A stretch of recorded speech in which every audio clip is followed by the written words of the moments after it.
If you believe it, you'll be empowered to go achieve it.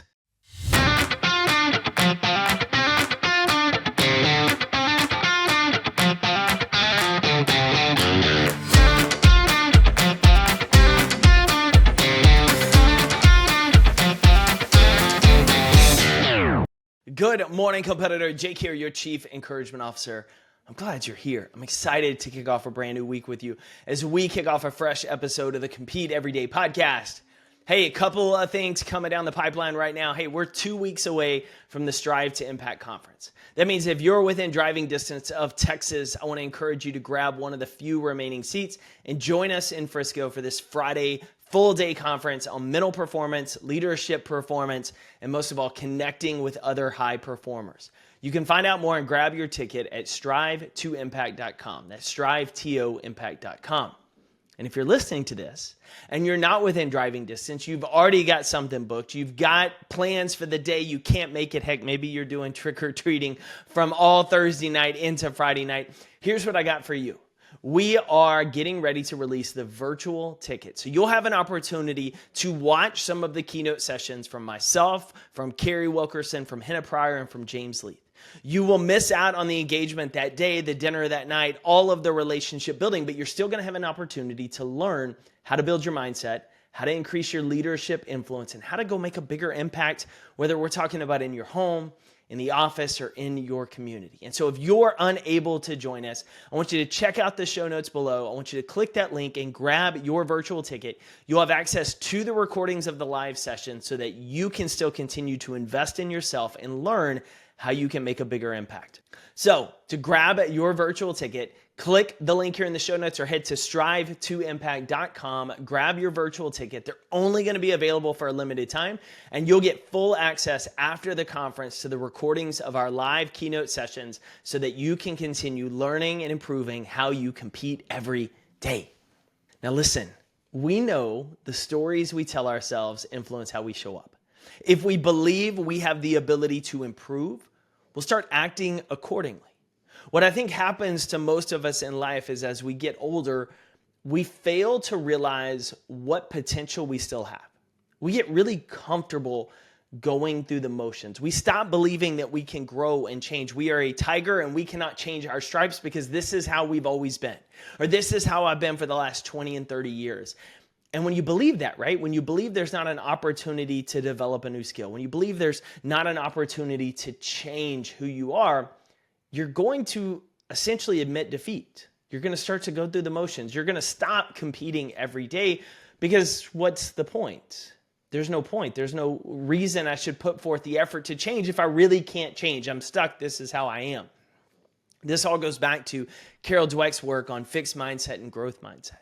But it also blends really, really well to the current neuroscience studies, right? How our brains process, the neurology and everything of what works inside. And what I found really, really interesting is I was listening to a conversation with Dr. Tara Swart, and she talked about neuroplasticity and how our brains grow and develop. And we know as a baby, right, those first 18 months, you're taking it all in, right? Your brain's growing at a rapid pace.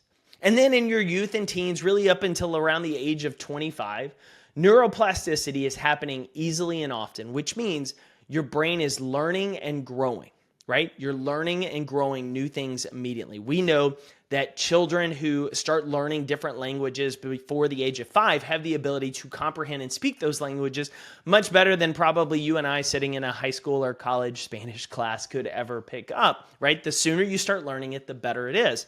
And what they find is up until the age of 25, neuroplasticity is happening easily and often. It's just everything, right? Everything are new learning experiences you're taking in and growing. But here's the key. From 25 to 70, the point where most people think, hey, I'm an adult. I can't grow. I can't change. This is who I am. What the research shows is that neuroplasticity is 100% possible, but more effort is required to keep learning and growing. Those of you listening to the show, if you ever went back to school or back to get a certification, you know what it's like, right? You haven't cracked a textbook open in years, and suddenly studying is so much harder than it used to be. You're wondering why you can't pick it up maybe the way you did in high school or in college. It's because your brain can still learn, it can still grow, you just have to put in more effort because of this stage in life. And that means all the way up until the age of 70, if not a little bit later, we have the ability to change. We have the ability to change. We can change, not only can we change our career, we can change the skills we have. They've even been found that you can start to change aspects of your personality. And in this conversation, she was talking with comedian Theo Vaughn about, are you a trusting person initially or are you not, right? Are you scarred from the fact that you just immediately don't trust people because of past circumstances, or do you immediately trust them? And what they found is in these studies, that can be reprogrammed, right? Your vice and your virtue can be reprogrammed all the way through to your early 70s. And what I love about this is a story of hope, right? It's the hope that who you are is not who you always have to be. That the bad habits that you continue to repeat year after year after year are not shackled to you for the rest of your life, but you have the power to change them. Now, you're probably going to need some help, right? The further cemented those habits, those personality traits, those defaults are, the harder they're going to be to change. It's going to require more effort, more intensity, more consistency in order to changing them. But here's the bright spot. If you think that you're saddled with this addiction, if you're saddled with this bad habit, if your stubbornness and your ego is always going to lead the way and you can't change and this is who you are and this is who you'll always be, then you're going to act as if, right?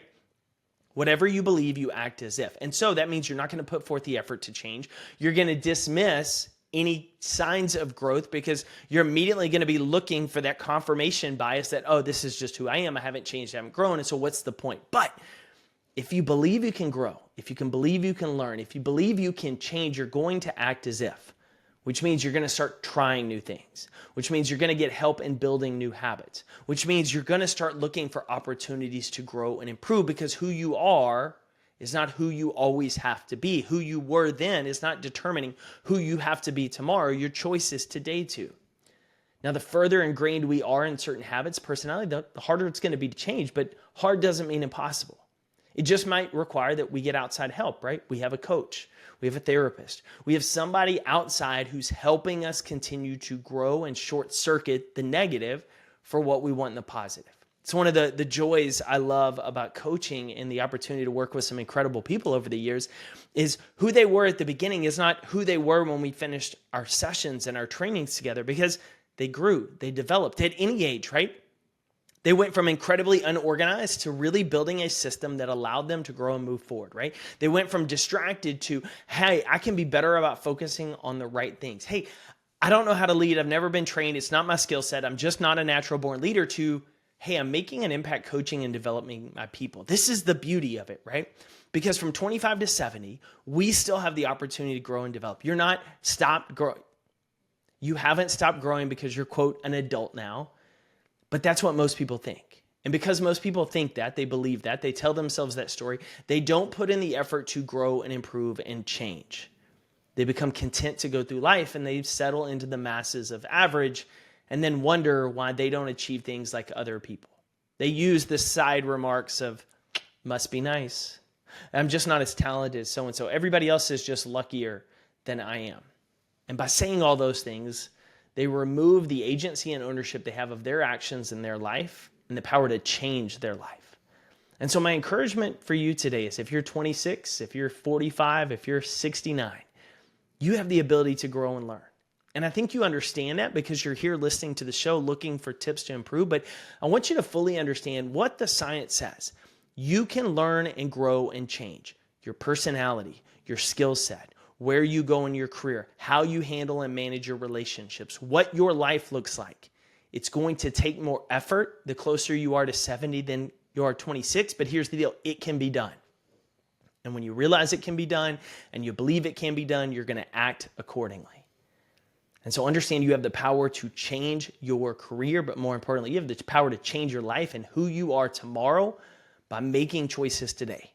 And so ask yourself this morning, where do I want to grow? What's an area of my life that I seem to be like a broken record on repeat that I want to change? What is the one thing that I want to focus on for the next 60 days, pushing me to the end of this year that I want to get better at? And who can I enlist to help me? Who's a friend who can hold me accountable? Who's a coach I can reach out to and start working with? Who's a local counselor or therapist that I need to go sit on a couch and have some conversations with to improve how I'm showing up instead of doing what most people do and just hoping things get better, hoping I figure it out, wishing for some fantasy day where I wake up and everything's perfect. How can I do the work today to improve? Because if you believe it's possible, you'll act on it. So go act on it today, competitor. You know I'm cheering for you. Go win your day.